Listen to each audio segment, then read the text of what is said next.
তো ওই জিনিসগুলো এখন দিনে দিনে কমে গেছে, কিন্তু ইনশাল্লাহ আমরা আবার চেষ্টা করব ওই ওই আন্তরিকতা, ওই ভালোবাসা যাতে আমাদের মধ্যে আবার তৈরি হয়, আমরা যাতে ওইভাবেই সবাইকে মানুষ ভেবে একসাথে থাকতে পারি, একসাথে জীবনযাপন করতে পারি। আপনাদের যে কোনো সমস্যা, আমাদের বাসা তো এখান থেকে একদম কাছে, আর আমাদের বাসা 24 ঘন্টা দরজা খোলা থাকে, সেটা 24 ঘন্টাই আসলে খোলা থাকে, সিকিউরিটি বলতে এখানে কিছু নাই। তো আপনারা যে কোনো সমস্যায় সরাসরি, আপনাদের যদি কোনো সমস্যা হয়, সেটা যদি ধর্মের কারণে হয়, ধর্ম কারণ ছাড়া অন্য কোনো কারণেও আপনাদের কোনো সমস্যা হয়, আমাদের বাসার দরজা তো সবসময় খোলা। আপনারা যে কোনো সময় আমাদের বাসায় আসবেন, বা তার অধিকার কোনোভাবে কম, এখানে সবার অধিকার সমান।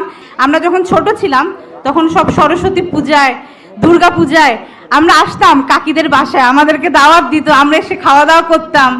আবার আব্বু সব পূজায়, আব্বু তো ওই যে পূজা মণ্ডপগুলোতে যেত, তো ওগুলা থেকে আমাদেরকে সন্দেশ পাঠাতো, মুড়ির মধ্যে সন্দেশ বানা বাসায় পাঠাতো, ওগুলো আমরা খেতাম আর কি।